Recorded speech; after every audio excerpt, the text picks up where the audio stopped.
Welcome to AI, Government and the Future, a podcast by Corner Alliance. We explore the intersection of artificial intelligence, government and the future with your host, Alan Pentz. We work with government to create results. We ignite your agency's mission by helping you to design and implement high-impact and innovative federal programs in AI, broadband, cybersecurity, public safety, and more. Being a government ally is at the core of all we do. Introducing your host, Alan Pentz. Hey, welcome to the podcast. Today, we are very privileged to have a friend of the pod, Jeff Berkowitz, who is a fellow DCer with me. Got a company called Delve, which you can see back there behind him. I got to get one of those for me. And he is in the middle of the AI revolution in policy. So we're going to go deep on that today. I think it's going to be really cool. So welcome to the pod, Jeff. Great to have you here. Excited to be here and chat with you. So, Jeff, you guys just published The Revolution Will Not Be Computerized, a report on AI. So why don't you take us through like what brought you to that? And well, you can give us like 30 seconds on Delve and then kind of get into that report. Sure. So why should you listen to me? Delve is a competitive intelligence and risk advisory firm specifically built to understand political and reputational issues that companies and industries have to navigate to be able to operate successfully in the stakeholder economy that we live in today, where more people are scrutinizing how they operate and the externalities they bring, as well as a more activist government that's more intertwined with industry than ever before. Okay. And so tell us how did AI in this report come up? So when generative AI came around, really kind of brought us that inflection point where folks in both policymaking circles and the public were really starting to become much more aware of how far machine learning and deep learning had really become this new thing that was really ready for prime time in a lot of ways. All of a sudden, everyone in policymaking really looked at the fact that this is this new innovative technology and in past innovative inflection points, the advent of the internet, the advent of mobile and social media. Government has really taken a step back and let the technology mature before thinking about regulation. And the perception from a lot of people and policymakers, as well as other stakeholders, is that meant that was the wrong approach. And we're now fighting that last war with AI, where folks really want to bring regulatory frameworks, safety and security frameworks to bear right away. And while that can be a good thing to make sure that your folks are acting responsibly, it also comes with a lot of challenges for innovators. So we launched middle of last year delveinto.ai, where we're tracking the policy and stakeholder conversations for folks across all the key jurisdictions, Washington, state capitals, Brussels, London, and beyond.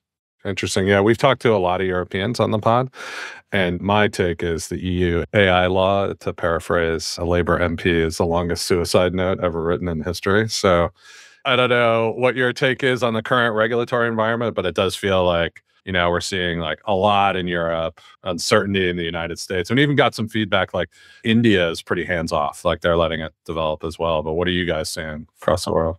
Yeah, Singapore as well is taking more of that traditional approach to technology innovations. But it's interesting, you compare the AI Act to a suicide note. I think some of the participants in that suicide have yet to sign. One of the 5 key trends, you mentioned our report that we just put out, which is really looking at what are the 5 key trends that we're watching on AI policy in 2024. The EU likes to pass laws and regulations and then realize that there are terrible ideas in there and fix it.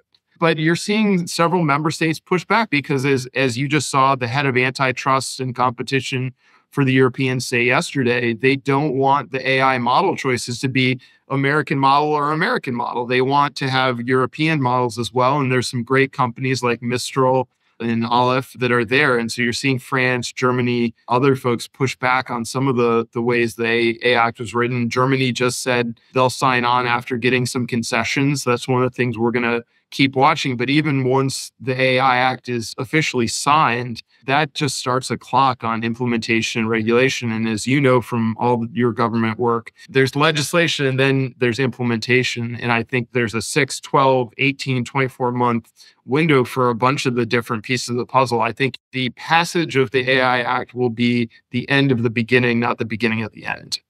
So why did you name the report "The Revolution Will Not Be Computerized"? Well, we like to have fun names for our reports so people will open the email. But I also, if you recall the original sort of song with the line, the revolution will not be televised. The whole point was that at that time, the country, America, the world was entering this age of television, and that's where people got their news and information. And the argument, the contention was that there's a lot happening that you're not seeing on your television screen. And I think that that's true with this AI revolution. The robots aren't alive, right? This is pattern recognition at scale. It doesn't actually have reasoning capabilities. And to a large extent, so I think a lot of the concerns about the existential risks are, maybe premature. And that what's really going to decide how this technology matures is how humans interact with it and how humans interact with each other in applying it in different industries, putting in the right policy frameworks and regulatory frameworks. And I do give credit to Senator Schumer and the folks in the Senate last year. They did listening sessions. They were in listening mode, rather than legislating mode. And it was a great degree of humility in how they kind of approached, let's understand this and hear from a whole bunch of different stakeholders across the board with different views and get smart before we do it. It's the only issue I've ever dealt with congressional staff on where they are actually asking you to set up meetings with clients and to talk to them about what they're doing, what they're working on. Usually it's the opposite. The lobbyists are begging the congressional staff to listen to their clients. In the report, I think the first issue you guys really identified was 2024 is going to be the year that the regulatory onslaught begins, right? So people were, like you mentioned, 9 Senate AI listening sessions, bunch of hearings, the UK summit, EU did a bunch of stuff. So you think this is the year the rubber hits the road? Yeah, so we're particularly calling it the year of agency action. I think that's an important distinction because... As opposed to legislative. Yeah, because especially at the federal level, you're going to have a whole bunch of bills introduced and conversations start right there. Congress is going to try and shift from listening into legislating mode. But this is an election year with a very closely divided and polarized Congress and there are very, very few legislative vehicles for anything, let alone complex things like tech legislation, which has a history of not making it past the mark. So I think what you're really going to see is the Biden administration, you had the executive order in the fall. There are 150 different things that at least 23 federal agencies have to do, most of them in 2024, to address that executive order. And so you're going to see a lot of agencies, Federal Trade Commission, Consumer Financial Protection Bureau, Commerce. You're going to see a whole bunch of different agencies taking a lot of actions. And what we're really watching for is what agency that nobody was expecting to jump into the fray jumps into the fray and do any of these agency actions, get aggressive enough that it really disrupts the emerging business models in the AI space. And I'm trying to make that phrase happen. So James Maroney is a state senator from Connecticut and happens to have in his district a town called Milford. So I jumped at the alliteration. But he is really Moses in a lot of ways. He was a real leader in a lot of the state level privacy legislation. As you know, unlike the EU, we do not have a federal data privacy standard in the United States. In many states, California, Virginia, Connecticut, Washington have sort of adopted their own frameworks and many work together. And they're all many of them are variations on the same theme, many of which borrow heavily from the EU framework put in sort of a Brussels effect. But now Senator Maroney has organized over 100 legislators from 30 states. Many of them are chamber leaders or heads of the committees of jurisdiction for technology issues to build some sort of a framework or shared understanding of how to approach AI regulation and legislation. And so at some point they're gonna come down the mountain from their conversations with some sort of a framework. And I think you're seeing a lot of states introduce legislation of different aspects of AI, but that could be a massive game changer if they have a real framework that a bunch of states are comfortable passing some variation of. I know you guys didn't write about this in the report. I'm just curious your opinion. We had the internet, we had personal computers, and I've seen articles about all these doomer books about personal computers back in the late 70s, early 80s. And I've just never seen an issue go this hot and like the regulation as a result come on so fast. Is AI just categorically different, or is it just the environment we live in where trends trend faster and bigger, that this is all coming to a head? Like, I mean, we're literally like just over a year over generative AI being like in the public consciousness. So what's your take on that?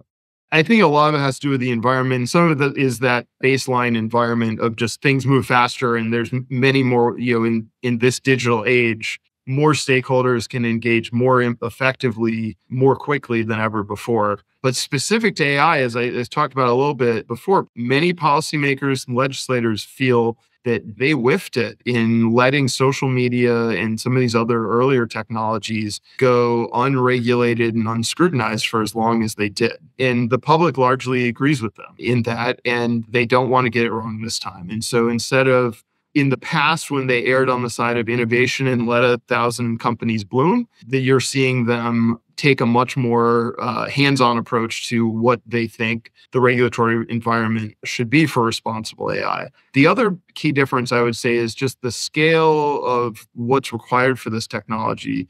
You have folks like the FTC, CFPB, European authorities seeing a handful of already very large companies be the main players in this space, and which has also led to the other side of the speed equation to what you observed, which is we've never seen the folks developing a new technology seek regulatory walled gardens as quickly as we've seen happen very quickly after OpenAI came on the scene. Sam Altman is telling Congress he thinks there should be federal licenses for AI models and all these other things. That sounds great when you're the first to market and you want to lock in that position, but there's thousands of models on Hugging Face. There's all these open source models.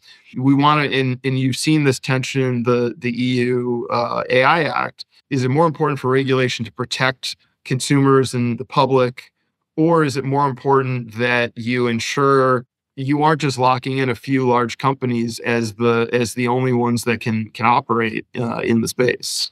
Yeah, I mean, I do think that's the nature of this being sort of like, in a lot of ways, a sustaining innovation on top of the cloud, where you get these big behemoths that want to get regulatory capture going as soon as possible. It's interesting with the EU. It feels like they're like, oh, we can make money off of this instead of just extracting rents from US companies. So now we don't want to regulate it quite as much, right? So it's an interesting dynamic. And, another point to that is tech is certainly not united on this, right? So you guys said the family feud goes public in tech. And clearly you have these large groups, large companies who have some interest. You have Mark Andreessen now kind of wanting to get to prevent the regulatory capture, and he's backing the startup economy.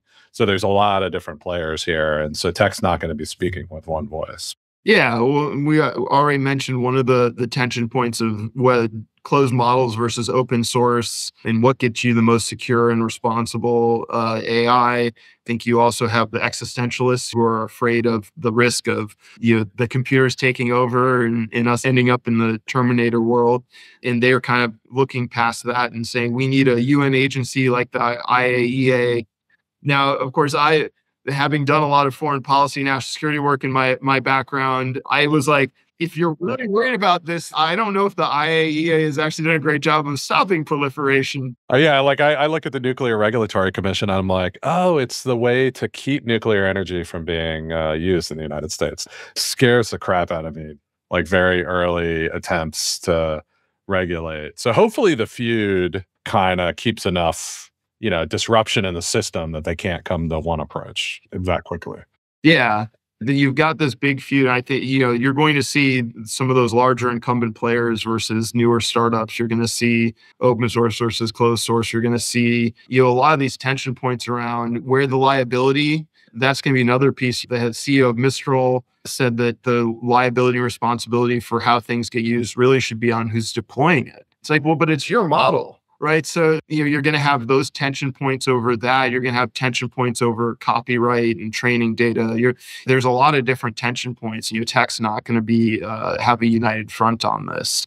Yeah, I do sense this very, in some ways you can compare it to nuclear danger, because really the most advanced models that are the most dangerous are going to be controlled by the largest companies, which are going to be the ones we're able to influence and control the most. So I feel like that threat is pretty low. I mean, the existential threat to me is pretty low on the hierarchy because of that reason. But I get the sense that we are going to regulate to some extent, probably hurts the innovation a lot. But there's just going to be these things escaping under the bottom, these small, very, like they can run on mobile models, like the, Lambda and its weightings and all that is already out and it's already being iterated and forked. And so it feels like to me, it's at the edges where there won't be any regulation, but that's probably the least dangerous place. Yeah, maybe, but maybe not. I think as you see it already with Mixtral out of that, you can put that on a year or two old laptop with not a crazy amount of RAM. Like the computing demands and of some of these open source models is coming down, and as it does, you can have a lot of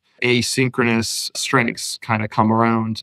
And I'm less worried about like what's going to happen with the open AI models, or Google's Gemini than I am like what's somebody going to do with something they pulled off Hugging Face and sort of jailbroke from any of the things. So, I think that's the case against the open source. Now there's a lot of ways that open source is more secure and responsible, and you aren't relying on one company to maintain it. But the question is, what are the real risks that we should be worried about versus what are policymakers concerned about? Right now, the most frequent topic of AI-related legislation that passes is election disinformation, because politicians care about themselves first. And then second is think about the children. You're seeing a lot on child safety, protecting them. Now you're going to have the Swifties are going to become a pack and push for legislation to prevent deepfake exploitation, which was already a topic that a number of states have either tackled or are tackling. Are those really the biggest risks out there versus some of the more existential things that could be done with models by rogue hackers or computers? Yeah, I mean, I also have like a big fear of job protection and rent seeking. That's where I see most of the regulation going right now, and just preventing the disruption, which I think would be a terrible tragedy for humanity and the benefits we could get. But back to your point, like I take the point that these models can run on less and less power or be more and more powerful. But my take is the solution to AI is more AI. And the more powerful models can be directed to detect and contain those other models. And they're just going to have more GPUs and more engineering talent behind them. So I think the chances that they're able to contain most of the bad effects of the other, open source jailbroken models is pretty high, is my take. And that's a supposition, and, we'll see what happens. But the most powerful stuff will be controlled and regulated. So on the last part of your report, I thought it was really interesting that you thought transparency will be the hidden cudgel. So explain that to us. Yeah, I think you have a lot of stakeholders that are pushing for as much transparency in how the models work and how the companies operate, what data went into it and everything. And we've seen this with any number of industries on the ESG front, climate front, other front.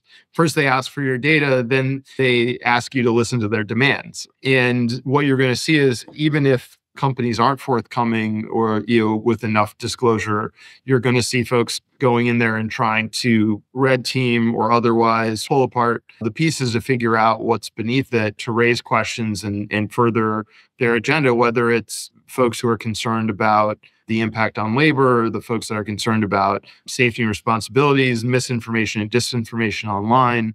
There's a lot of ways to sort of take that data and then use it to make demands. And that includes, I think, policymakers where they aren't able to move legislation quickly enough, you'll see agencies pushing for more voluntary commitments. And the more information they can get out of companies to understand where it is, the more they can then turn around and exert pressure on those companies to try and make demands and regulation by press release. So moving on from the report, let's talk a little bit. So how is Delve, and I understand you got some other ventures involved in this, and so I assume you're tracking this at Delve and talk about some of those business initiatives. Obviously, we have Delve into .ai, which is sort of our forward-facing tracking of the policy and stakeholder conversation. But we're also really excited about the technology can do for our work with public affairs and government relations professionals and the broader need for companies to stay ahead of the risks and challenges that they face in the political, policy, regulatory environment, but also in the reputational environment. And I've been doing this kind of research for a long time. And I've had lots of people show me platforms they told me were going to blow me away. And I look at them and say, my intern kicks this thing's butt, right? It's just because what we do is very nuanced, it's very qualitative. It's a very sort of niche type of topic.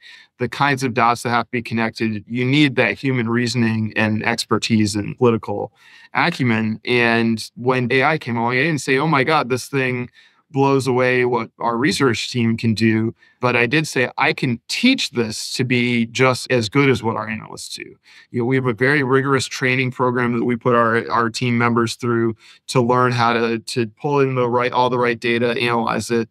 And there's a huge amount that AI can do to help with that. And we're already seeing with some of the things we're doing, it double or triple the productivity of analysts. So we're really excited about some of it. Yeah, it's pretty cool. So for right now, you're using it mostly to enable current analysts to do their job at a higher level and spread their efforts over more things. I think we are a number of years, I don't know what the number is, but we're a number of years away from any meaningful AI technology that doesn't have human in the loop. So we're really viewing it, to borrow Microsoft's term, we view it as a co-pilot. And our goal over the last 6 to 9 months has been, how do we give every single one of our analysts a AI supercharged co-pilot for their work? And so, for example, we're in the process of building out a platform where we're pulling in, just like our analyst team, our model for monitoring is very different than a lot of platforms that are out there, because we're pulling in not just what's in news, what's in social media, what's in legislative and regulatory action, court action, all these disparate data types. Most platforms they do your social listening, and then you've got the news, and then you've got that, and then you've just got these fire hoses at you. And we've then filtered that through our analyst team in the past. But now, not only can the AI agents help with web scraping and pulling in data streams and then normalizing it and categorizing and sorting it, but we're even seeing really promising, as we've been fine-tuning some models, we're even seeing some promising on the reasoning side, where it's helping sort of rank, not only is this relevant and important, but is this, how important is it? And doing so on something more than just a keyword basis, right? The platforms of the pre-Gen AI day and age are all based on, give it a bunch of keywords and it spits out things that match those keywords. And maybe it gets really smart and knows that sea is a synonym for ocean, but that's about the level of sophistication. AI takes it to a whole different level. And so we're really excited for what that's doing to help compress the amount of time it takes our analysts to do their jobs while maintaining that level of rigor and systematic analysis that we promise our clients. Yeah, I mean, I think that's the human in the loop, right? So you got going from 60 to 70% of the work to 80 to 90, and it'll be a long time to get that last 10 or 5 or 10%, right? And then I actually think by that time, we might think about work in a different way when we're in that last 5%. And my take is that there'll be thousands of companies that you've never even thought of that will exist at that point because of the capabilities of AI, that it will be almost seamless. I think companies like you, and we're doing some stuff too, if you can simultaneously cut your prices to your customers and pay your people more and make more profit, you're going to crush all your competitors. And that's what AI can allow you to do over time.